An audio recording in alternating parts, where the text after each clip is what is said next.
Prendre soin de vous sur Wilma TV. Le sujet d'aujourd'hui, c'est comment rebâtir l'Afrique. Comment rebâtir l'Afrique? C'est vraiment une bonne question. C'est une très bonne question. Parce que les années passent, les siècles passent, et l'Afrique reste le réserve de tout le monde. L'Afrique reste le réserve, je répète encore une fois, du monde entier. Je ne sais pas où vous êtes maintenant. Prenez place, asseyez-vous, parce que l'émission va être très intéressante. Donc, comment rebâtir l'Afrique? Si l'Afrique reste le réserve de tout le monde, comment veux-tu que l'Afrique soit rebâtie? Si les Africains eux-mêmes, ils restent des assistés, comment veux-tu que l'Afrique soit rebâtie? Si les Africains restent fermés à l'ouverture du monde, à la connaissance, comment voulez-vous que l'Afrique soit rebâtie? Si l'Africain, en général, je ne dis pas tout le monde, reste égoïste, et puis le cœur de toujours jalouser son voisin, comment voulez-vous que l'Afrique soit rebâtie? Pour l'Africain en général, le bonheur des autres, de l'autre, fait son malheur, alors que c'est faux. Si l'autre réussit, si c'est une bonne personne, c'est-à-dire, suis l'exemple alors, suis l'exemple, il pourra te donner un coup de main sur l'exemple, et tu feras pareil. C'est ça qui se passe en Europe. En Europe, lorsque quelqu'un fait quelque chose de bien, on observe, on apprend, et on va faire la même chose, pas vraiment la même chose, mais on essaie même de faire mieux. Et bien, je pense que pareil, on doit apprendre à agir comme ça en Afrique. Aujourd'hui, quand on regarde la plupart des pays en Afrique, je ne dis pas toute l'Afrique, et heureusement, merci Dieu, heureusement, je ne dis pas toute l'Afrique, mais quand on regarde la plupart des pays en Afrique, on se pose des questions. Si l'enfer, c'est pas en Afrique, sérieusement. Et puis je comprends pourquoi tout le monde veut fuir l'Afrique, et il faut faire mourir à l'océan, parce que l'Afrique, c'est devenu comme l'enfer. Mais, qu'est-ce qui se passe? Qu'est-ce qui se passe? Nos présidents, ce sont des hommes? Est-ce que ce sont vraiment des vrais hommes? C'est-à-dire l'homme, on dit l'homme c'est la tête de la famille, l'homme qui porte la culotte. Est-ce que nos présidents, ce sont vraiment ces hommes? Ou alors ce sont des prostituées des présidents européens?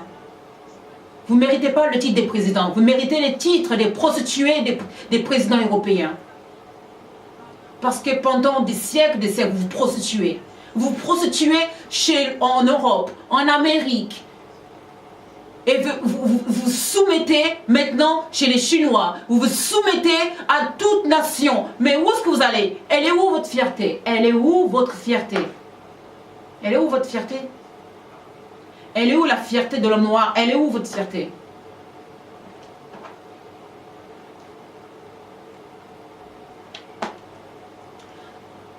C'est triste. Aujourd'hui, quand on va à la plupart des pays d'Afrique, je cite le Congo, Cameroun, on voit des églises de réveil partout. C'est bien de prier. C'est très important. Mais maintenant, on a des escrocs. On a des escrocs, des gros escrocs, qui ont compris qu'il y a un business à faire là-dedans. Les gens, ils sont déjà très pauvres. Qu'est-ce qu'ils font ces escrocs maintenant? Ils vont encore les rendre plus pauvres, prendre le dernier centime qu'ils ont dans leur poche. Comment voulez-vous prier 7 jours sur 7, 24 heures sur 24 heures, rendre les gens bêtes, aveugles? Les gens, ils ont besoin d'être avec leur famille. Ils ont besoin d'aller travailler. Si vous lisez bien la Bible, c'est écrit, l'homme mangera la sueur de son front. Est-ce que vous observez les paroles, oui, yes ou non? L'homme mangera à la sueur de son front. C'est-à-dire femme et homme, hein, masculin, je vais dire. Mangera à la sueur de son front. Aujourd'hui, qu'est-ce qui se passe? L'Afrique enrichit Western Union. L'Afrique enrichit MoneyGram. L'Afrique a toujours eu l'habitude d'enrichir le monde entier sauf lui-même. C'est ça le gros problème. Hein? C'est ça le gros problème. Aujourd'hui, Western Union est milliardaire. MoneyGram est milliardaire. Qui les enrichit? Ce n'est pas les Européens, non. C'est les Africains, encore une fois. Ne soyez pas étonnés que le monde entier vous prenne pour les derniers de la classe. Il ne faut pas être étonné. Je ne parle pas de tous les Africains, bien sûr. Ces églises de réveil, ces pasteurs, si vraiment vous avez de l'amour, comme vous dites, quand vous prêchez à vos clients, j'appelle ça, c'est des clients. Si vraiment vous avez pitié de vos clients, laissez-les partir, laissez-les libres. Apprenez-les l'intelligence. Par exemple, vous, vos pasteurs là, de réveil des églises de réveil, tout l'argent que vos clients vous donnent tous les samedis, tous les 7 jours de la semaine, prenez cet argent. Vous dites, ok, on prie peut-être le matin jusqu'à 12 h. L'après-midi, vous allez acheter des gants. Exemple, une idée, hein, je donne. Hein. On ne sait jamais, peut-être que l'un des pasteurs des églises de réveil prendra cette idée au sérieux. Je donne qu'une idée, on ne sait jamais. C'est exemple, lorsque les gens donnent cet argent-là, exemple, la dîme qu'on appelle ça, pourquoi pas vous prenez l'idée d'acheter des gants? Achetez des gants, achetez des sacs de poubelle. Vous dites, ok, mes frères et mes sœurs, maintenant qu'on a prié, après l'église, on va aller tous dans les rues, on va aller nettoyer notre quartier. On va tous se mettre ensemble parce que l'union fait la force. On va nettoyer notre quartier. Pourquoi? Parce que vous priez dans un endroit à l'extérieur où c'est sale. Dieu, ce n'est pas un Dieu de saleté. Dieu, ce n'est pas un Dieu de désordre. Donc, si vous priez dans un quartier où il y a plein de saleté, plein de désordre, je suis désolée, je ne sais pas quel Dieu vous priez, hein, posez-vous des questions, sérieusement. Donc, je disais, ce pasteur peut dire, au lieu d'utiliser cet argent, d'acheter des jets ou je ne sais pas, des maisons, il peut dire avec cet argent, s'il a un peu d'amour encore pour son peuple, pour ses clients, d'acheter des gants, d'acheter des sacs poubelles, d'acheter des pelles, d'acheter des balais, d'aller dans la rue, de nettoyer quartier après quartier. Croyez-moi. Ça s'appelle, ça s'appelle de la spiritualité. Ça s'appelle comme ça. Ça évitera des maladies. Pourquoi? La saleté en met des maladies. Comment voulez-vous vivre tous les jours dans un pays, dans des rues, où il y a plein de saleté, où les gens, même, ils jettent même les poubelles par la fenêtre? Est-ce que ce n'est pas l'anarchie?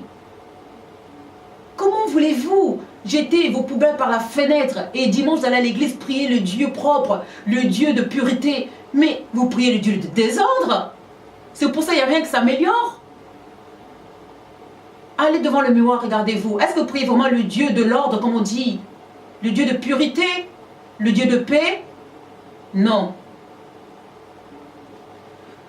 Commencez par nettoyer vos rues. Nettoyez vos rues. Vos pasteurs, les voleurs là, cet argent-là, utilisez-le pour la cause de votre pays. Si vous aimez votre pays, si vous aimez vos frères et sœurs, vous avez la connaissance, mais vous l'utilisez dans le mauvais sens. Vous l'utilisez pour piéger les gens. Vous l'utilisez pour détruire les mentales des gens. Vous l'utilisez pour les mettre encore plus bas, ces pauvres gens. Pourquoi vous n'allez pas prêcher les riches? Parce que les riches, ils vont vous jeter par la porte. Parce qu'ils ont la connaissance. Parce qu'ils sont forts psychologiquement. Donc vous allez chez les faibles. Donc, j'ai fait appel au pasteur qui est encore à ces églises des voleurs, qui a encore un peu de pitié. S'il vous plaît, investissez de nettoyer vos rues. Parce que ces rues qui sont sales comme ça, où les mamans ils vendent du pain, des beignets en haut des poubelles, sur les poubelles, c'est pas bien. Parce que ça les tue tous les jours à petit feu. Parce que c'est pour ça les gens ils attrapent la malaria. La saleté amène pas mal de maladies, la malaria, le choléra, diabète, et pas mal de maladies, des diarrhées, des infections de la peau, des infections pulmonaires, respiratoires. Vraiment, ayez pitié de votre peuple, de vos clients. Aidez-les. Commencez par investir un peu de votre argent que vous avez tous les dimanches. Ou toute la semaine, hein, parce que c'est des églises de 24 heures sur 7 jours. À aider votre peuple, à reconstruire le pays. Ce serait vraiment bien. Une autre idée aussi. Aujourd'hui, l'Africain en général aime être assisté. Vous comptez toujours sur vos frères qui sont en Europe, en Amérique ou partout. Mais vous ne savez pas quelle souffrance ils vivent. Vous ne savez pas s'ils dorment bien tous les jours. Vous êtes devenus égoïstes. Vous regardez que vous. Ok, vous allez dire, ah, nous en Afrique, on n'a rien, on n'a rien. Mais vous avez tout. Dieu, l'univers, comment vous l'appelez, ou Allah, vous a tout donné. Vous avez le continent le plus riche, le sol le plus riche, le soleil, le vent, la pluie. Vous voulez quoi encore? Vous voulez quoi encore? En Europe, il n'y a rien. Ils sont obligés de venir le prendre en Afrique parce qu'ils n'ont rien. Et pourtant, ils s'en sortent.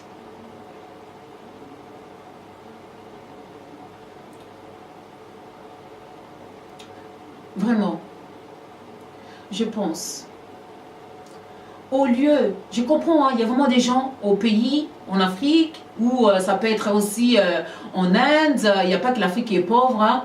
Il y a beaucoup de pays au monde qui sont dans la même situation que l'Afrique, bien sûr. Franchement, de temps en temps, pensez à vos frères, à la diaspora qui sont à l'extérieur de vos pays, parce qu'eux aussi, ils souffrent. Ils souffrent psychologiquement, mentalement, physiquement. Vous savez qu'ici, il faut se lever tous les jours pour aller travailler. Ici, ils observent les paroles de la Bible, croyez-moi, plus qu'en Afrique. Parce que ici, comme la Bible dit, l'homme mangera la sueur de son front. Ici, les gens mangent à la sueur de leur front. Croyez-moi, ils observent la parole biblique, croyez plus que vous.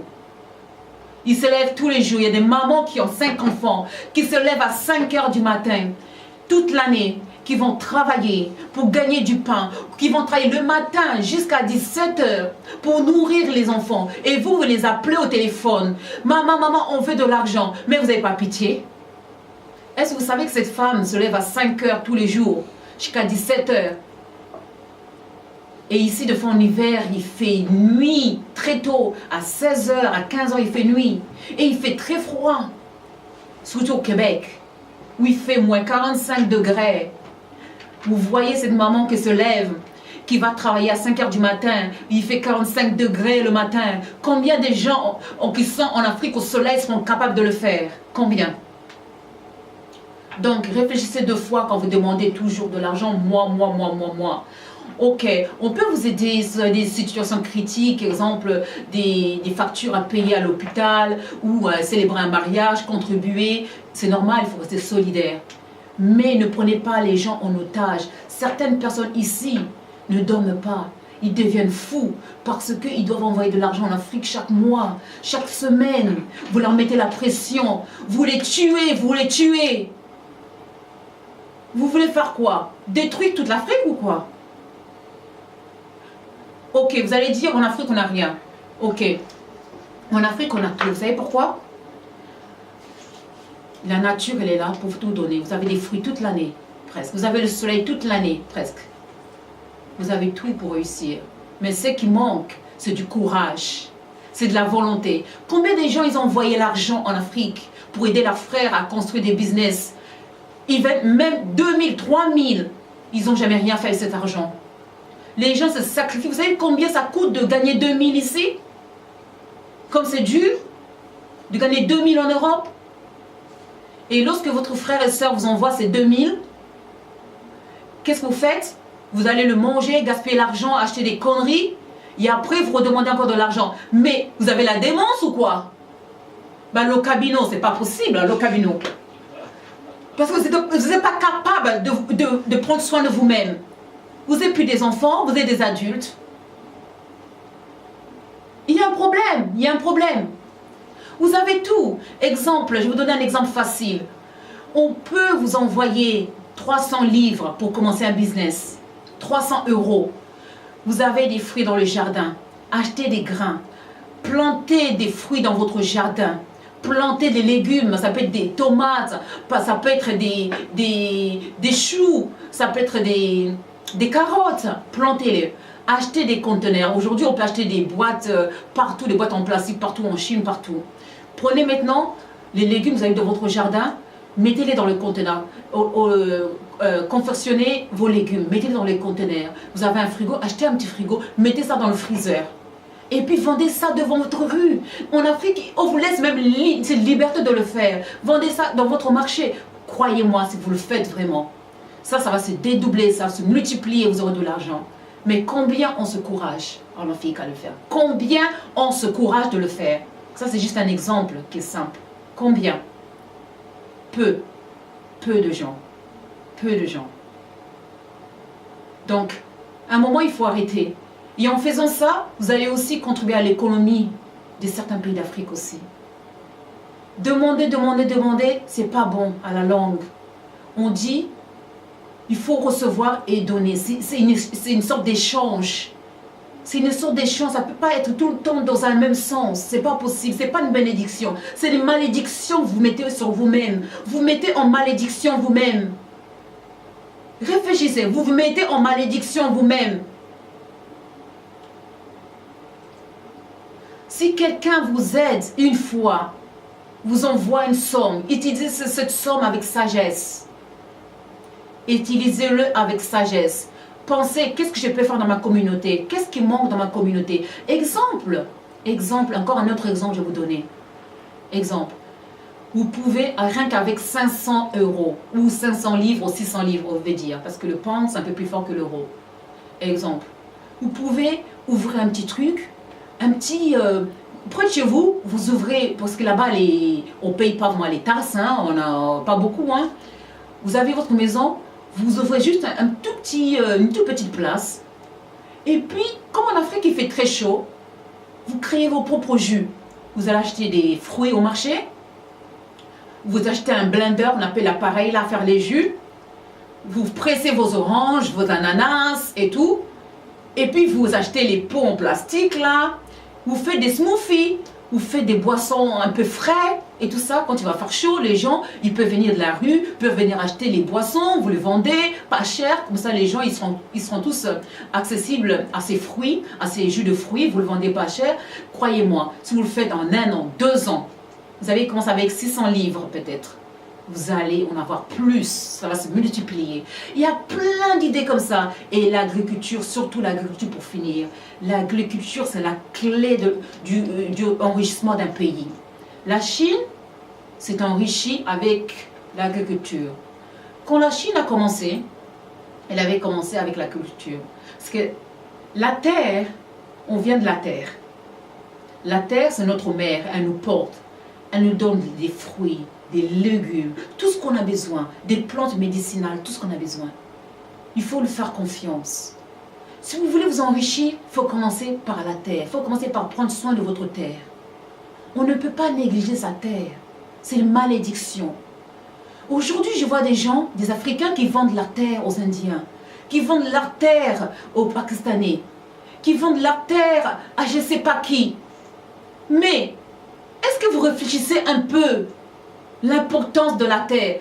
Quand vous viendrez en Europe, hein, vous ne verrez pas un Français ou un Belge vendre sa terre à un Éthiopien ou je ne sais pas. Jamais. Jamais.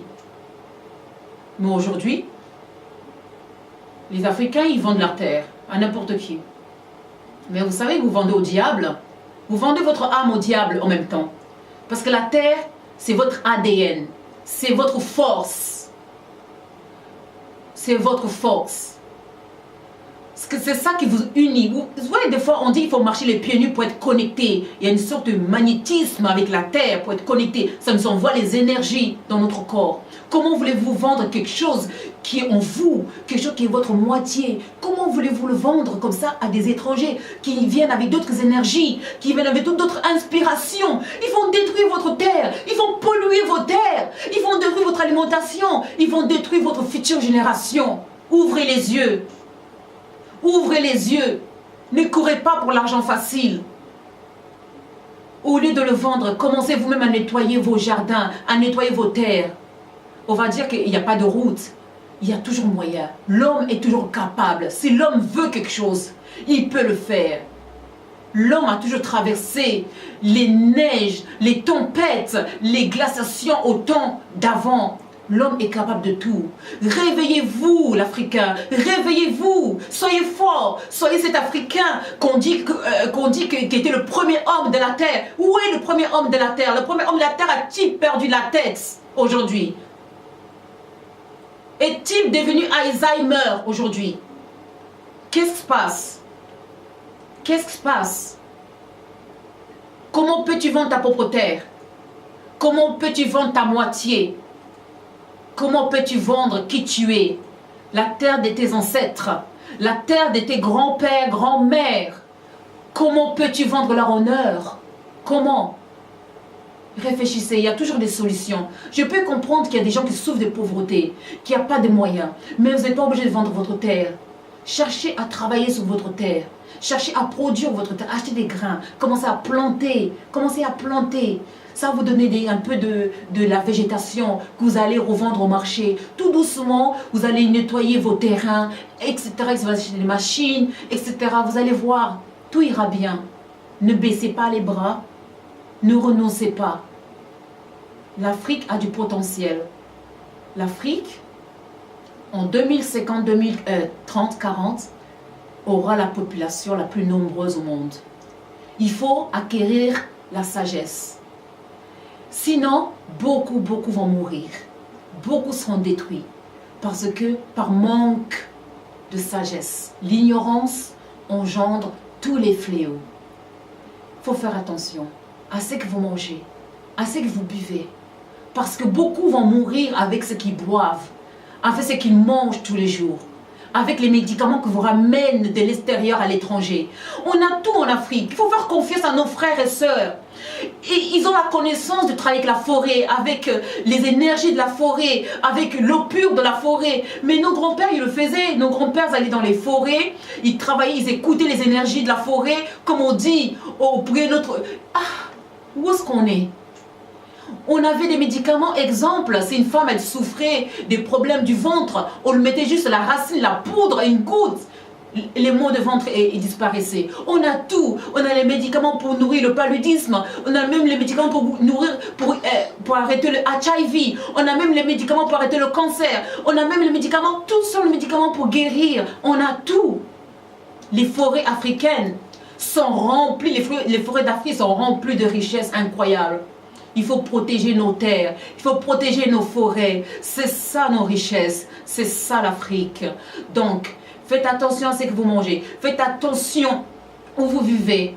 Cultivez la connaissance. Cherchez la connaissance. Aujourd'hui, la connaissance est partout. Si vous allez sur Internet, vous allez apprendre des choses. Soyez curieux. Lisez des livres. On dit toujours, hein, pour cacher la vérité à un noir, à un Africain en général, pas un noir, hein, à un Africain en général, il faut le cacher dans les livres.